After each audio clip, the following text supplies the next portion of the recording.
All right, guys, welcome back to the Altitude Team Liquid StarCraft 2 Open. We started out with just under 512 players as they came out in drones to start as early as like 8 a.m. my time. Here it is now about 4 p.m. Eastern Standard Time. The tournament is down to now 4 players. One of them has moved on to the finals. That is Select. And is there going to be a consolation for third and fourth? How does that work, Jill? I believe there is not because they get the same prize money, so it's just split evenly between third and fourth. Okay, split evenly between third and fourth, so congratulations. We know that Select is moving on, and now we have 2 new players on the horizon. Chill, tell us who they are and what you expect to see. Well, as I've said before, these guys were kind of household names in Brood War. Strelok, a very, very famous Terran from Brood War, as well as Tarson. Both have participated in the previous TSLs. They've been in WCGs. You know, they've been everywhere in the Brood War scene. And now switching over to StarCraft 2, I believe Strelok has had a little more success than Tarson thus far. Tarson was at where was he? He was in Germany, playing against, I believe, Idra or Damaga, I can't remember. But he did well in that tournament. I believe he finished 4th. Strelok also been playing just, events here and there. He's got 4 more gold medals under his belt, and I really expect to see a well thought out kind of methodical TVT as opposed to the past TVT, which felt a little more frantic and a little more scrappy. You mean the last game that we saw? Right. Okay. Well, and what will be interesting is that Select was a part of that quote-unquote, I'm using the rabbit ears now, scrappy play. So if it turns out that we have sort of a clashing of styles in the final, that could also be very interesting. But yes, we do know it will be a TVT in the final because the last 3 men standing are all Terran players. But as we saw demonstrated in the last games, Terran versus Terran is nothing to QQ over anymore. Some interesting strats coming out, some great deviations. Sure, we're going to always see the games where we see like mirrored BOs and whatnot, but we could see a clash stand. It's sort of like a boxer versus a wrestler type of a deal. Even though they are the same race, they can play completely different ways. It's one of the things I absolutely adore and love about StarCraft 2, and I know that you guys really adored and loved about Brood War. So I'm ready to get the first game loaded here as I look at my key, my legend. Yeah, look at your answer key and decrypt that. And then I will pause it. We'll redo the record. There we go. And we will get started here. Actually, we'll just go ahead and let the record go. We're good. We're good. Game 1 for the second semifinal for the Altitude Team Liquid Open, Strelok versus Tarson. Here is the countdown, ladies and gentlemen. 5, 4, 3, 2, stop the countdown. I'm going to move this window. Here we go. Oh my god, just had a heart attack. 5, 4, 3, 2, 1, go. All right, here we are now on the other side of the bracket in the Altitude Team Liquid Open. Round of 4. This is the semifinals between Tarson, who's spawning as the red Terran on the 3 o'clock position of Metalopolis, facing off against Mouse Strelok as the blue Terran at the 6 o'clock position. Oh my gosh, they're having like a casual conversation as we get started here. So I just a little bit of banter. a little bit, and I don't talk in games really. I don't. I feel like it's just... You don't let the shit fly? I feel like anytime someone's talking to me, they're getting ready to cannon rush me or proxy gate me or something. So I don't have a whole lot of trust as far as that's concerned. Supply depot's down on both sides. Why don't I hear any? Here we go. There we go. God, where was that music? There it is now. Sorry about that. And pretty standard. I would guess that we're going to pretty much see a lot of this to start off, just as we did in the other games.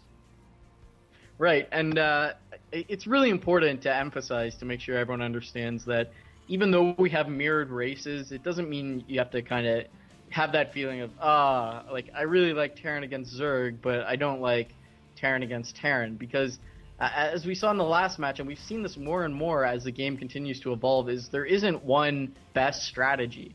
You know, a lot of people are figuring stuff out, and that means you see a lot of different styles going up against a lot of different styles, and that can make it interesting. I mean, even though they both have access to the same units, that doesn't mean you're going to see the standard tank line and 10 expansions while they cut the map in half.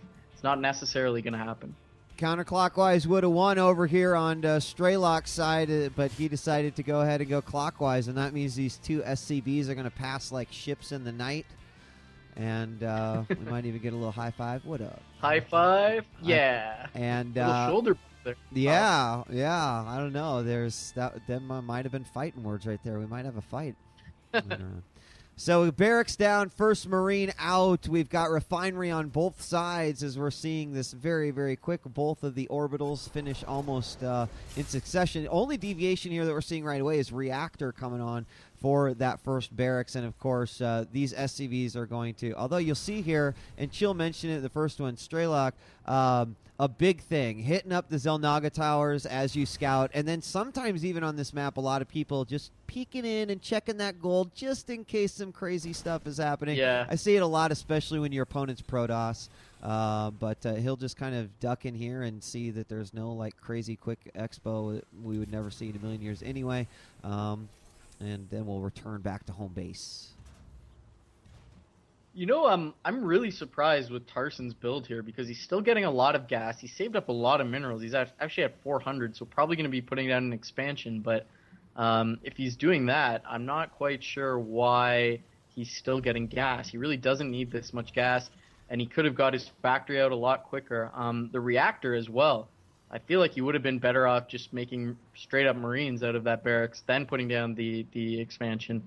And then adding on the reactor. So I feel like there could be a lot of refinement here for Tarson. I like the idea of just gambling on the quick expansion and then transitioning over into factory play, but not the most well thought out order that I've seen. Yeah, I mean, this is kind of interesting. We do have 5 Marines out here for Tarson. Over on the other side, 4, but this reactor is pumping them out. At some point, he's going to have to stop, cut these Marines and start from putting something out of this factory, which is putting down a tech lab right now. The Marines are going to at least split off and move up. They might find this SCV by Strelok right here in the center, and they will, and they're going to probably take that guy out. So, poof, there's another worker. Oh, this is so important. And okay, so he kills that before he sees the bunker. If Strelok saw that bunker, he would be sure what was going on, but he did not see that. If we look on his vision, it's empty, and he's sending another SCV to take a look. So keeping your opponent in the dark when you do a gambling fast expansion, so important. And you're right. He does not see a thing. He is going to get pretty much clear vision. No, he doesn't see a thing. Oh, my God. He still doesn't see anything. He has no idea other than the fact that there's 5 Marines outside the base. And here's where I think it could get interesting is that could really bait him into what he thinks might be a good timing push. And if he has the right units out here, this could actually really go in the favor of Tarson. And he is going to move out right here. SCV going to be on the chase. Only real difference is that Viking, and we'll have to see how that's going to actually come into play. But siege tank out. Of course, we had these bunkered Marines, and that's, he just ejected them out of there. But I don't think that we are going to see that timing push there by Strelok. He's going to wait it up a little bit. Maybe. I don't know. Strelok put a scan in Tarson's main about 30 seconds ago, and I feel like he really needed to get that first Viking out scouting around and scout out the expansion just to confirm that there's a command center there. Tarson, not aware of what Strelok is doing. He swapped out that reactor, getting his first Banshee is out, but Tarson does have access to an engineering bay and a lot of Marines, so until that cloak is up, Tarson is probably going to be okay from this Banshee, just going to come in and do a little bit of harassment. I'm interested to see if Strelok is going to wait for cloak or not. But actually, Tarson is moving out. This is really dangerous in my eyes to be moving out this aggressively after an expansion. You've got to know your opponent is going to have higher tech or more units than you. Tarson now swapping out that reactor for the starport to get those Vikings out. Banshee coming in, does not have cloak. Let's take a look. Cloak is almost done. Tarson scans up, sees there's an equal army to what he's got. Banshee now moving in. Oh, turret going up, but oh my God, this Banshee's gonna get so many kills. It's got to focus on the SCV. Tarson looks like he wants to siege up, but the Banshee. Oh,